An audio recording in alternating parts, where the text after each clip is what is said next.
মানুষ মূর্খতাপূর্ণ কথা বলে, আমি এত দোয়া করলাম আল্লাহ কবুল করলো না। আল্লাহ কি আপনার কাছে ঋণী? আল্লাহর কাছে দোয়া করা অনলাইনে কোনো কিছু কেনার মতো না।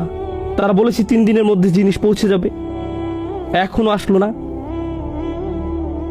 আমি এখন আর নামাজ পড়ি না, কারণ আমি অনেক দোয়া করেছি, কিন্তু তারপরও পরীক্ষায় ফেল করলাম।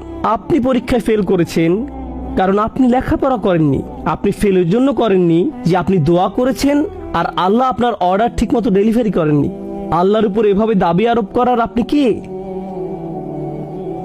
আল্লাহর প্রতি আমাদের মনোভাব হয়ে গেছে কাস্টমারের মতো। আমরা আল্লাহকে মনে করি এমন কার মতো যে আমাদের কাছে ঋণী। ফাবিআইয়ি আলাই রাব্বিকুমা তুকাযযিবান। আমাদের দোয়া হয়ে গেছে অহংকারপূর্ণ। খেয়াল করেছেন বিষয়টা? আল্লাহর কাছে আমাদের চাওয়ার ধরনও হয়ে গেছে অহংকারপূর্ণ। আর আল্লাহ আমাদের স্মরণ করিয়ে দিচ্ছেন, আর কত তোমরা অস্বীকার করবে, আর কত বিভ্রান্তির মধ্যে তোমরা থাকবে। আরবিতে আলা শব্দটি খুবই তাৎপর্যপূর্ণ।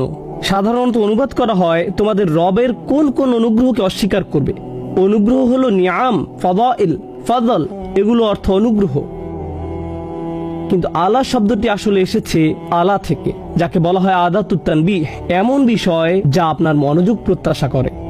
আল্লাহ বলেছেন তোমার চারপাশে আমি এত এত চমৎকার জিনিস তৈরি করে রেখেছি, সবকিছু তোমার মনোযোগ প্রত্যাশা করে।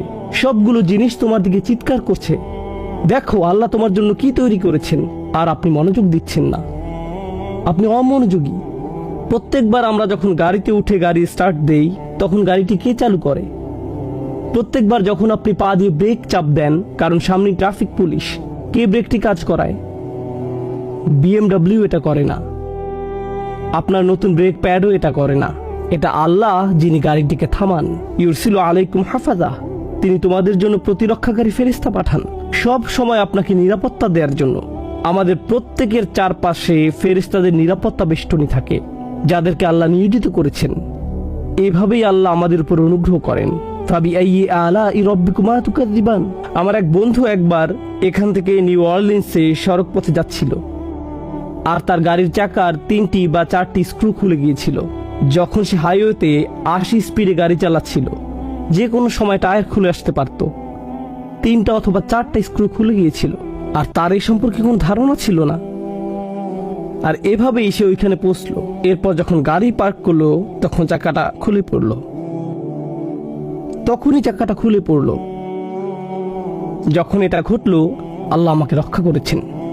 কিন্তু আপনি জানেন কে স্ক্রুগুলো লাগিয়ে রাখেন আমাদের জন্য?